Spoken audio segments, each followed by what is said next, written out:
Boa noite, amigo caminhoneiro. Vamos para mais um programa do Transportador, para aquele que abastece o país. E hoje nós vamos entrevistar o senhor Paulo de Tarso, que é presidente da Associação Brasileira de Transportes e Logística de Produtos Perigosos, a BTLP. Paulo, muito obrigado por nos conceder essa entrevista e o nosso boa noite. Boa noite. É com muito prazer que eu participo e sempre estou pronto a colaborar com o Sindicam, FETRABENS, né? FETRABENS, no sentido da gente procurar sobreviver numa situação bastante complexa de legislações e regras e normas que nem sempre bem entendidas geram prejuízos enormes e irrecuperáveis para o transportador. E hoje nós vamos aproveitar o conhecimento do Paulo para que ele traga para nós algumas informações, que esse é o nosso professor em termos até de legislações, principalmente na carga perigosa. E vamos começando assim, Paulo, nos diz para nós ao que interessa o trabalho da BTLP. A BTLP é uma entidade mantida pelos associados que não viram nas entidades existentes, quer seja sindicatos ou associações específicas, que atendesse coisas bem ligadas ao assunto, porque é o único segmento de transporte que realmente é regulamentado em todas as suas nuances. Isso é, no equipamento, no profissional e no procedimento a ser realizado. Então, mas é uma situação muito complexa, porque além de ter que atender como transporte, tem que atender esse regulamento todo e que é bastante gravoso se não atendido adequadamente. Então podemos até dizer, vamos dizer, é um segmento praticamente de segurança nacional. Segurança nacional. É porque tem embutido nele o combustível. Mais ou menos 50%, talvez 60% do volume transportado de produtos perigosos são os derivados de petróleo e biocombustíveis. Paulo, vamos pegar dentro da nossa entrevista o ano de 2015, até porque o nosso tempo não vai dar para você poder falar de tudo, então vamos tentar pegar um pedacinho do 2015 aí, que foi um ano sacrificado para o transporte rodoviário, e para que você pudesse nos dizer em que sentido esse ano foi produtivo ou não produtivo para o nosso segmento de transporte de cargas perigosas? Não, ele é um segmento bastante exigente, tanto de investimento quanto de treinamento e acompanhamento das atividades. Mas a remuneração não condiz com a exigência. Existe até uma frase que diz assim: é um regulamento de primeiro mundo para frete de terceiro mundo. Quer dizer, então, você tem que, além de cumprir tudo aquilo que é exigido, você não tem esse reconhecimento financeiramente pelos embarcadores.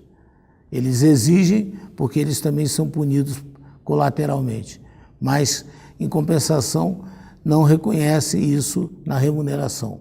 Analisando, o risco é maior que a remuneração. Exatamente, o risco é altíssimo, porque qualquer acidente ou qualquer fato anormal, ele redunda em multas, e tem aquela frase também que é bastante importante, que não existe seguro para multa. Quer dizer, o seguro que você possa fazer ambiental é um seguro para recuperação do meio ambiente, recuperação daquilo que foi danificado, mas as multas aplicadas pelos órgãos públicos não são recuperadas. O segmento, esse ano de 2015, ele sentiu, esse setor, ele sentiu as dificuldades quantos os outros segmentos, os grãos? Não, está na mesma situação. Mesma situação. Houve uma queda generalizada de movimentação e até uma movimentação que é menos afetada, que é o combustível, também foi afetado, como reflexo de tudo, mas eu era sempre o último a sentir, porque sempre ainda havia algum movimento de transporte. Mas com a crise foi tal, está sendo tal, que até a movimentação de combustível houve uma queda. E havendo uma queda, há uma verdadeira guerra também de preço. Existe sempre aquele que julga que sabe fazer ou consegue fazer de uma maneira mais barata do que o mercado está remunerando. E é o contrário, ele não vai conseguir fazer e pior, vai danificar o mercado e jamais vai se recuperar, porque ele vai ter que arcar com todos esses riscos que nós falamos. As multas são pesadíssimas.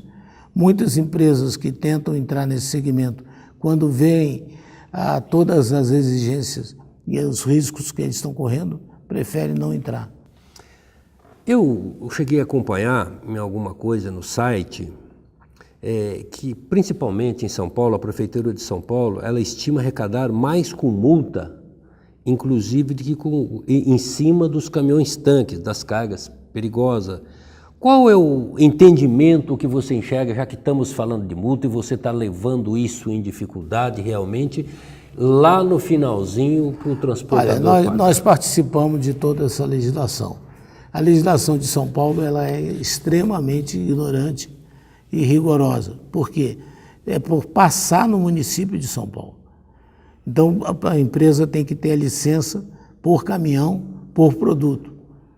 E houve um detalhe, o custo por produto, que era até novembro do ano passado, questão de R$110, pulou para R$500 por produto.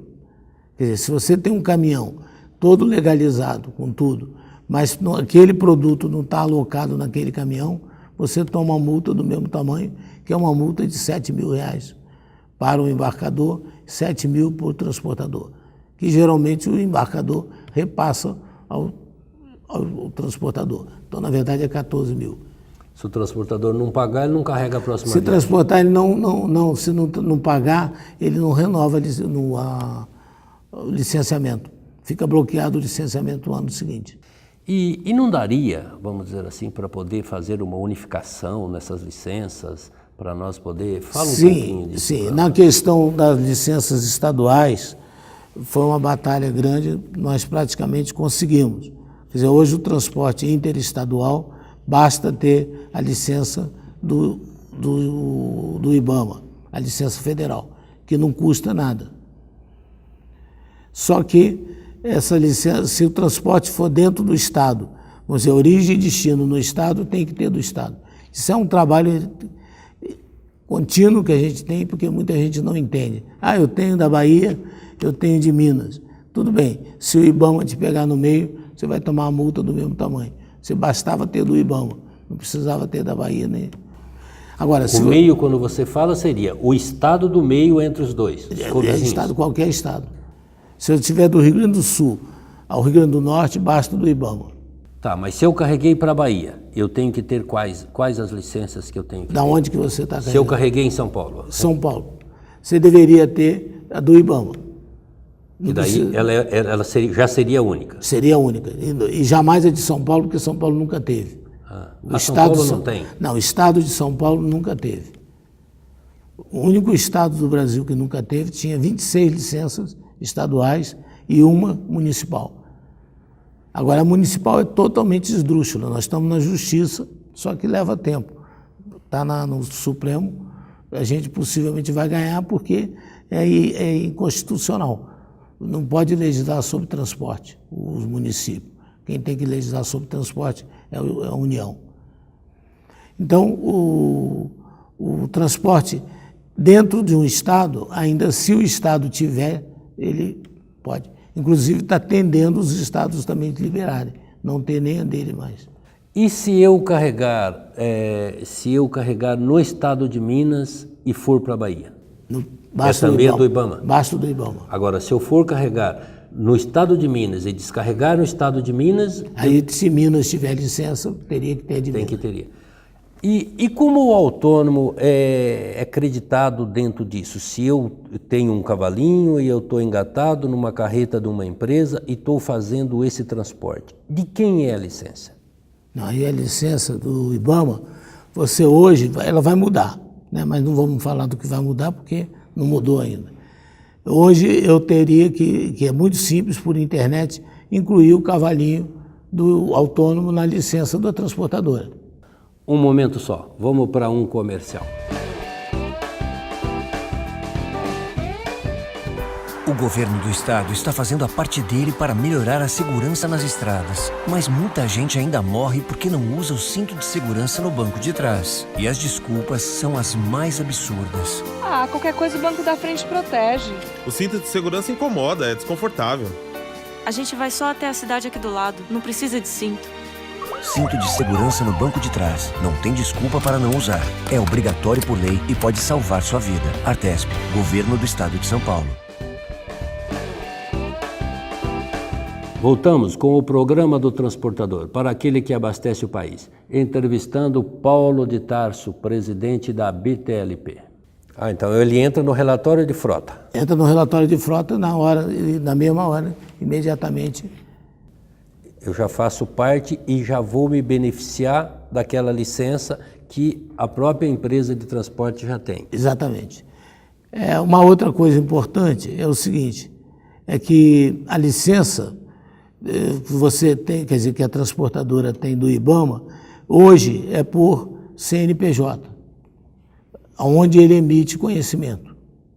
Então ele tem que ter a chamada licença ambiental no estado, no local onde ele faz a carga. Então não adianta pensar que você tendo na matriz ou tendo num único endereço, você mata. É todo aquele onde você emite conhecimento. Vou falar uma coisa que não deveria falar porque não está publicado. Vai mudar, vai bastar a matriz. Tá? Não vai ter mais necessidade de ser pela filial. Pela filial. Mas isso quando sair, está previsto para início do ano agora. Talvez isso seja até no complemento da nossa conversa. E o que você me diria? O que as empresas, as cooperativas de transporte, o que elas podem esperar para 2016? Um item já seria esse. Exatamente. Não, vai ser o prazo, porque hoje a licença do local você paga trimestral. É aquela taxa de controle e fiscalização ambiental. Ela é trimestral. Ela vai permanecer trimestral, mas a licença tende a ser por 3 anos. Ao invés de cada 3 meses você renovar. Agora, volto a afirmar, é uma coisa muito simples, porque é tudo por internet. Você não vai em lugar nenhum carimbar nem nada. Você entra na internet, coloca, você só tem que justificar que está, quer dizer, comprovar que está em dia com o pagamento do IBAMA e acabou. Os DARFs também são tirados pela internet? É tudo pela internet. Inclusive, até para convencer os estados a demoverem, a legislação permite o seguinte: se o estado tem convênio com a União, 60% dessa taxa fica para o estado, 40% para o IBAMA. E esse valor já sai automaticamente. Paulo, e por que nós temos, eu vejo muita reclamação, nos novas inspeções que são feitas em alguns postos que tem algumas discussões, que é homologado pelo Inmetro, parte do IPEM, e ele na realidade, ele é privado. E que isso antigamente, até o ano passado, retrasado, ainda pagava 200, 300, 400 reais para poder fazer, eu não lembro o nome do assim, não, certificado, que hoje foi para 1.200, 1.300 exatamente, reais. Não. A inspeção veicular, que é prevista na legislação, no Código de Trânsito, na verdade, a inspeção para veículos de produtos perigosos vigora desde 83. Ela é totalmente privada, sempre foi. Os organismos de inspeção, que chamam organismo de inspeção acreditado pelo Inmetro, eles são entidades privadas que fazem essa inspeção e emitem, então, o certificado, que é o CIP, né? O Certificado de Inspeção para o Transporte de Produtos Perigosos. E o CIV, que é o Certificado de Inspeção Veicular, que é referente ao cavalo ou ao truque. Bem, isso até algum tempo atrás, pode-se dizer 1 ano, 2 anos, ele era feito em local de inspeção, quer dizer, no local que as empresas dispunham. Para dizer um pouquinho atrás, era feito até em qualquer lugar. Aí veio cercando, achando que existia fraude, ou existia não fidelidade. Não. Então o Inmetro impôs que isso fosse feito em local específico. Então os organismos têm que ter um local onde ele faz a inspeção. Mesmo assim, eu acho que a fiscalização, que eu acho que era muito mais fácil fazer através de uma auditoria, era falha. Então passou a ser filmado, passou a ser colocado na internet 24 horas. Com isso, os organismos passaram a ficar mais vigiados, ou só vigiados. Isso fez com que eles diminuíssem o número de veículos a inspecionar por dia, mantendo a mesma estrutura. Quer dizer, eles quiseram manter a mesma estrutura. Então, a briga nossa, você participou de algumas reuniões, em que nós tentamos diminuir, fazer com que não vão pagar ser onerado porque eles não faziam os serviços adequados. Porque hoje o preço subiu violentamente. Subiu de 300, 400 reais, para alguns casos de 1.200, 1.500. Mas isso, eles não entram, essa questão do preço, diversas reuniões com o Inmetro, o que tem redundado é que deveria ser negociado caso a caso. Já conseguimos alguma coisa, mas não conseguimos voltar ao patamar que era anteriormente. Continuamos com uma crise a mais.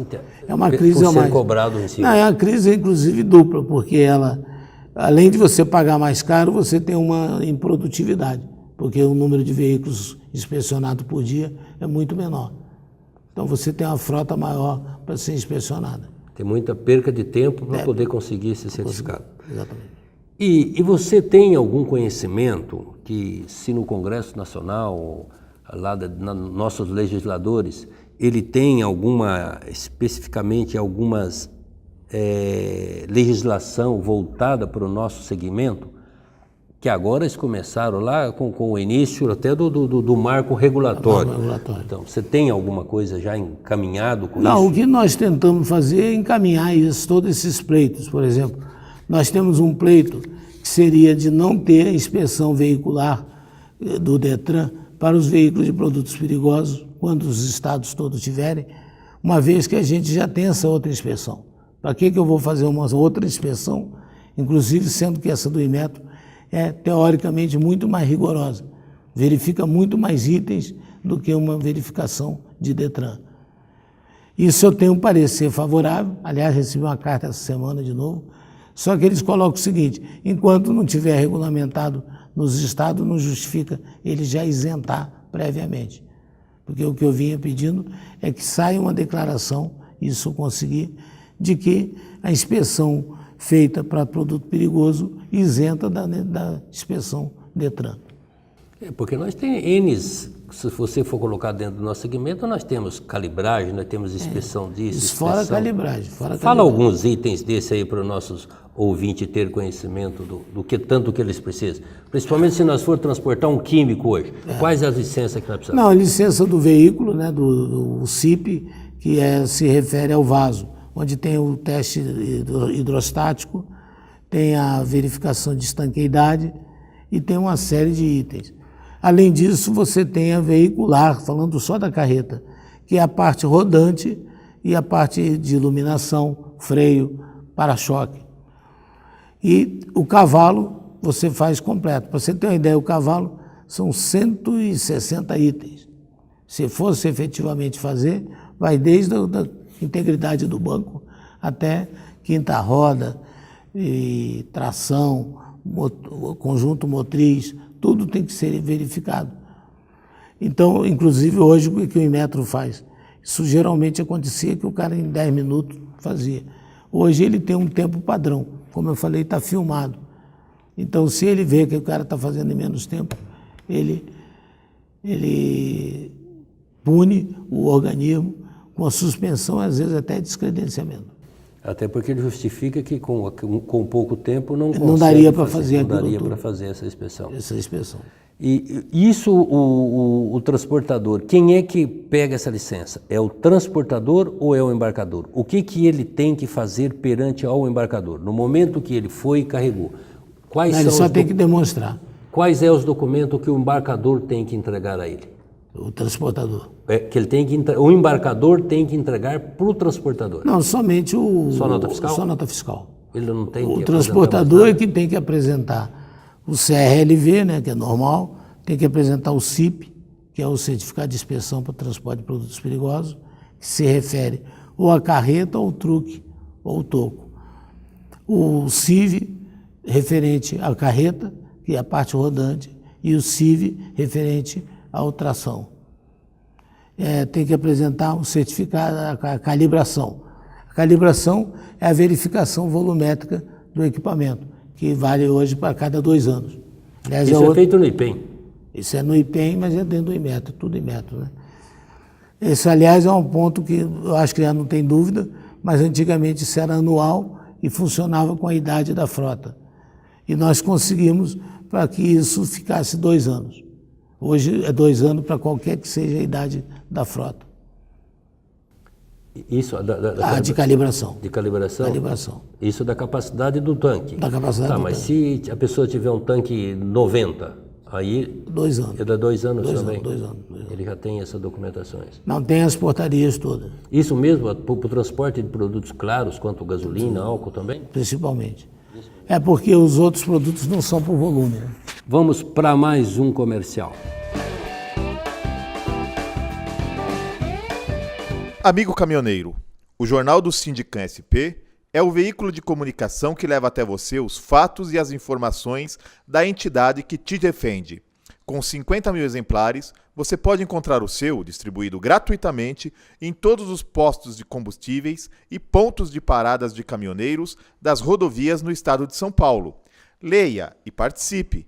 Mande-nos sua mensagem no e-mail redacal@f2comunicaintegrada.com.br.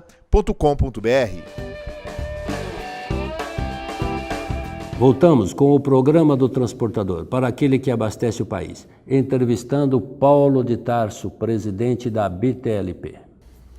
E nós podemos dizer, Paulo... Olha, muita coisa foi conseguida, tá, Norival? Então, aproveitar para o transportador entender. Tem que saber se defender e se valer das vitórias.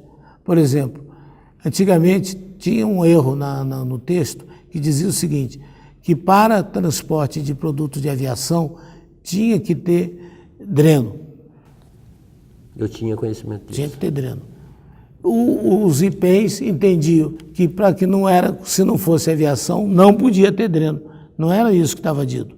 Para aviação tem que ter dreno. Se não for aviação, pode ter dreno também. Isso eu consegui ter uma portaria complementar que diz que pode ter. Só que tem que ter ponto de lacre. Quer dizer, tem que poder vedar. Tá?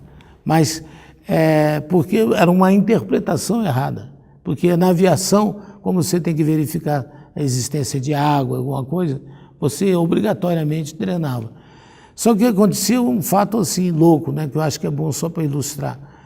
Você tinha clientes que não era de aviação, mas gostava do dreno porque é uma maneira dele amostrar o produto. Então, você ia fazer uma capacitação, se não fosse para a aviação, tinha que tirar o dreno, soldar, fazer lá, depois que saía de lá, abria de novo e botava o dreno. Aí depois, bota e tira, bota e tira. Eu fiz essa demonstração no IPEM, no DIMEL, né? E que acabaram entendendo. Falaram, não tem sentido. O problema todo é que precisa, até o termo também é outro que preocupa, que fala assim, tem que permitir a lacração. Aí todo mundo se apavora, imaginando que é o lacre, papel, carimbo. Lacração para ele, na verdade, é o ponto de lacre de dreno. Né? É como faz nas bocais, né? Como faz nas bocais. Tá? E você poderia dizer, Paulo, que o nosso Congresso, ele chegou a marcar algum ponto positivo para o nosso meio de transporte? Não, há uma ideia que surgiu e foi levada ao Congresso e isso vem caminhando no sentido de ter um marco regulatório. O que é um marco regulatório? Seriam umas regras básicas na execução de um serviço. Isso não é somente para o transporte. Hoje já tem para a informática, tem para telecomunicações. Então, vamos dizer, no transporte, definindo quem tem que dar ajudante, quem tem que... o que remunera, como é que funciona o seguro. Então, seria algo básico para evitar que cada contrato tinha que lembrar de todos esses pontos. Simplesmente, você tinha um regulamento estabelecendo até onde vai o transportador e até onde vai o embarcador. O perigo que tem nesse marco regulatório é que muita coisa hoje que já existe e consagrada pode ser alterada, porque na verdade é como se fosse partir do zero, né? Você está fazendo um novo contrato. Isso aí eu Não sei se você tem participado já de algumas reuniões. Eu tive em uma das audiências públicas, onde foi constatado, até eu coloquei uma palestra na época junto a isso, até justificando que teria que estar mais unificado o transporte rodoviário no seu todo, trazendo para todo o seu problema, para que ele fosse conduzido, cada um dentro das suas pastas, dentro do caminho. Mas essa pergunta ela foi meio direcionada, Paulo, porque nós tivemos algumas regulamentações da Lei Negromonte, que é a Lei 121, isso lá em 2006, e que ela criou o Sistema Nacional de Prevenção e Fiscalização e Repressão ao Furto e Roubo de Cargas. Que isso foi aprovado, foi regulamentada somente em meados de anos, aí, a coisas assim. Como você avalia essa situação, esse descaso pelo tempo? Porque os roubos do produto perigoso também continuou. Não, a Lei Negromonte, na verdade, ela foi provocada pelo próprio transportador. Tá? É aquilo que eu digo, se você não pensar em todas as nuances, você acaba sendo algo pior do que o que está. Então, qual foi a ideia? Falando bem simples, se um ladrão rouba um caminhão e ele tiver com o documento dele pessoal e com a documentação da carga do veículo, porque ele roubou, e a polícia parar ele na estrada, ele está legalmente adequado, porque ele tem o documento do veículo, tem o documento da carga, tem o documento dele. Então ele é liberado, mesmo que fique configurado que aparentemente ele é ladrão, mas vai. Então houve uma ideia de ter uma vinculação do veículo com o motorista. Então a Lei Negromonte definiu o seguinte, você tem que ter um documento, que aliás já existia no passado, se você empresta seu carro para alguém, você dá um documento de que ele está habilitado. Dá um permisso. É um permisso.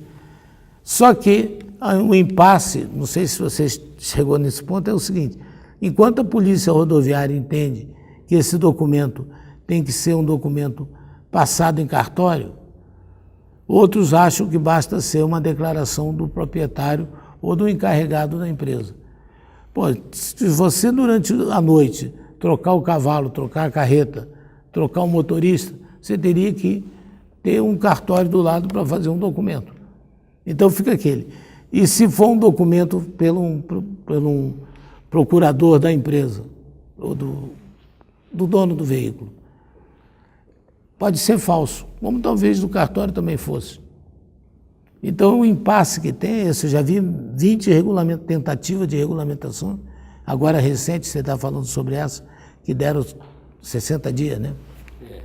Que eu não sei se vai sair, porque fica nesse impasse. A polícia acha que o documento que comprove a vinculação do veículo com a carga com o motorista tem que ser um documento oficial, tem que ser um documento passado em cartório.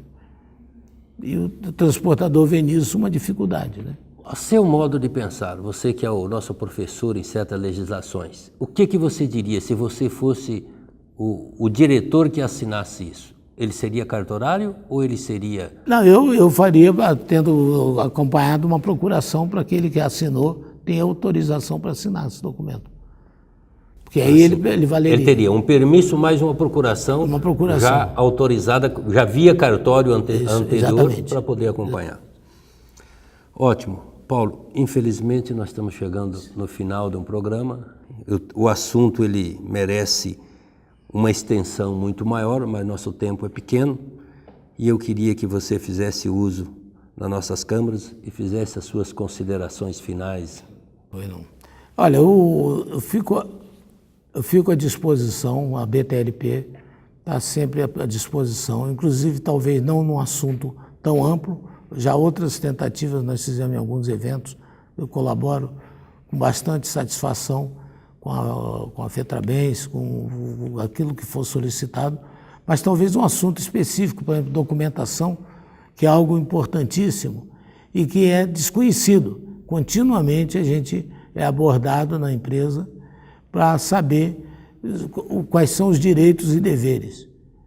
Por exemplo, uma coisa que nós estamos discutindo ali, eu estava conversando antes com o Norival, é a questão até nesse marco regulatório de coisas simples tais como quais são as obrigações e os deveres das partes.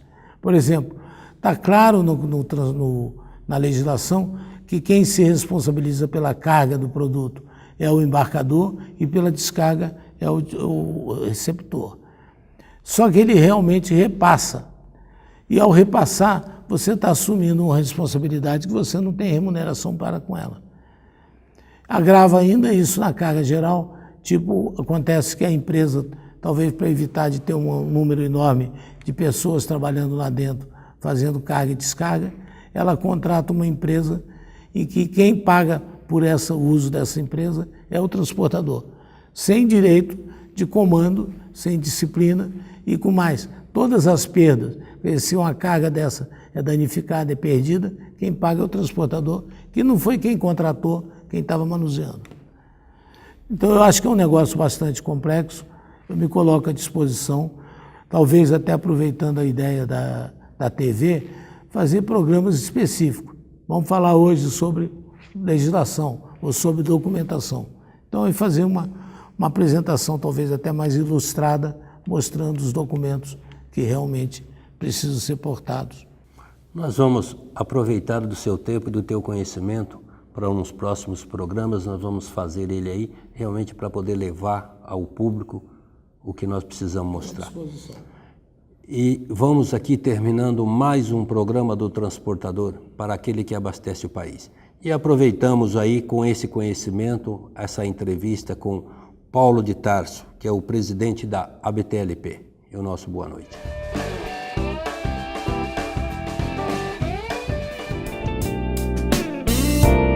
O Recantangaturama é a colônia de férias do Sindicam SP, Sindicato dos Caminhoneiros, localizada em Santa Isabel, São Paulo. Com 27 alqueires de Muito Verde, o amigo caminhoneiro encontrará mais de 30 opções de lazer e divertimento. Um espaço ideal para um agradável fim de semana com a família. No Recantangaturama, você encontrará confortáveis acomodações e amplo restaurante. Entre as opções de lazer, destaque para as piscinas adulto e infantil, lago para pesca esportiva e passeio em pedalinho, campo de futebol gramado, pista para caminhada e um seguro playground para crianças de até 10 anos. No local, há ainda viveiros de pássaros, toca de coelhos e uma ampla área verde de mata nativa. O centro de convenções e o salão de shows acomodam confortavelmente cerca de 250 pessoas, ideal para convenções de empresas, eventos sociais e religiosos e festa de confraternização. Mais informações www.angaturama.com.br ou ligue 11 4656 2807.